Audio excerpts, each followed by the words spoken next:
இன்றைக்கி நான் எப்படி 130 ரூபாய்க்கு ஒரு அழிரப்பர் வாங்கினேன் இல்லை வாங்க போகிறேன்றத உங்கள்கிட்ட நான் சொல்ல போகிறேன். இன்ஸ்டாகிராம் இருக்குல்ல, இன்ஸ்டாகிராமில் தள்ளிட்டு போகல ரீல்ஸ் பார்க்கல விளம்பரத்தில் வந்தான். யார்? இந்த டாம்ஸோட இன்னொரு கம்பெனி வந்தப்போ ரொம்ப நாளாக நான் தேடிட்டு இருந்த ஒரு அழிரப்பர் அதில் இருந்துச்சு. அதன் பெயர் நீடபிள் எரேசர். அந்த நீடபிள் எரேசரை இது நித்த மாதிரி எரேசர் கிடையாது. இவன் அவனே ஒரு டின்னு பொட்டியில் வருவான். சரி, எனக்கு அந்த அழிரப்பரோட அந்த டின்னு பொட்டியில் தான் ரொம்ப ஒரு ஆசை. சரி வாங்கிடுவோம் அப்படின்ட்டு அவங்க வெப்சைட்டுக்குள்ளேயே போய் பார்த்தேன். 99 ரூபான்ட்டு தான் இருந்துச்சு. 99 ரூபா தானா? அதுவும் டிஸ்கிரிப்ஷனில் 2 பீஸ் தரேன்னு சொல்லியிருந்தான். சரி, 99 ரூபாய்க்கு 2 பீஸ் தரானே, இவன் ஏமாத்துக்காரனாக இருப்பானோன்ட்டு நான் அமேசான் கார்டுகள்கிட்ட போய் தேடினேன். அங்கே போய் தேடினா ஒன்றே 130 ரூபான்றான். ஷிட் மதர்ஃபக்கர் அப்படின்ட்டு சரி 99 ரூபாங்க, இவன் லீகலாக இருக்கான், இவன்ட்டே நம்ம வாங்கிடுவோம்.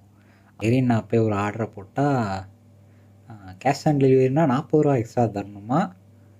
அதுவும் நம்ம என் அட்ரஸை போட்டால் என் அட்ரஸில் வந்து கொரியரில் போடுறதுக்கு அதுக்கு ஒரு 30 ரூபா எக்ஸ்ட்ரா, 70 ரூபா எக்ஸ்ட்ரா கேட்கான். 99லேருந்து 169 ரூபான்றான். சரி, இவன்ட்ட நம்ம 169 ரூபாலாம் தரக்கூடாது அப்படின்னு சரி நான் ஆன்லைன் பேமெண்ட்டே பண்ணிடுறேன் அப்படின்ட்டு ஆன்லைன் பேமெண்ட் பண்ணேன். இது ஒரு அங்கே டிங்கிட்டுன்னு போட்டு 129 ரூபா வந்துச்சு. நான் 21ஆம் ஆர்டர் போட்டேன். ஆனால் அந்த பாலா போனமாவே இன்றைய தேதி 31 ஆச்சு. 31 இன்னும் வரல. என்னடான்ட்டு போய் பார்த்தா குஜராத் வப்பி, அதன் பெயர் வப்பி என்று நான் சொல்லுவேன் வப்பி தான். வப்பியிலேருந்து சென்னைக்கு இன்னும் டிபார்ட்டர்லேயே இருக்குது, டிரான்சிட்லேயே இருக்குது. 21 போட்டது 31 ஆயிடுச்சு. 10 நாளைக்கு மேலே ஆயிடுச்சு. இவன் இன்னும் டிபார்ட்டட்லேயே இருக்கான். சரி இப்போ வருவான் அப்போ வருவான்னு பார்த்தா அதில் எக்ஸ்பெக்டட் டைம் ஆகஸ்ட் 5. இப்போ ஆக மொத்தம் அவனுக்கு வருவானா வரலையான்ட்டு எனக்கு ஒரே டவுட்டாக இருக்குது. ஆக்சுவலாக இது பொருள் வாங்கி ரிவ்யூ போடுற சேனல் கிடையாது. நான் வரைஞ்ச வீடியோ போட போகிறேன். என்னோடய பழைய 2 வீடியோவை பார்த்தீங்கன்னா தெரியும், வரைஞ்சி தான் வீடியோ போட்டிருப்பேன். அதாவது அந்த 2 வீடியோக்கே நான் அப்படி ஒரு பாடுபட்டேன்.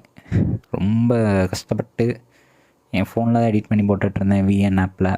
அந்த விஎன் ஆப்பில் எடிட் பண்ணி போடுறதுக்குள்ளே போகும்போது ஆயிரும். ஒரு 4 கட்டு போனாலே திணற ஆரம்பிச்சிருவான் என் ஃபோனு. அதையும் மீறி எப்படியோ மியூசிக்கெலாம் தகுந்த மாதிரி எடிட் பண்ணி, ஆனால் அதுக்கு அந்த மாதிரி அந்த 2 வீடியோவும் இருக்காது.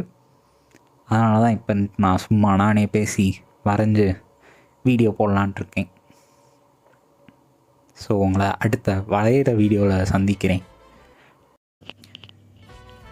பார்சல் வந்துச்சுன்னா அதை கண்டிப்பாக ஒரு வீடியோ எடுத்து போடுறேன்.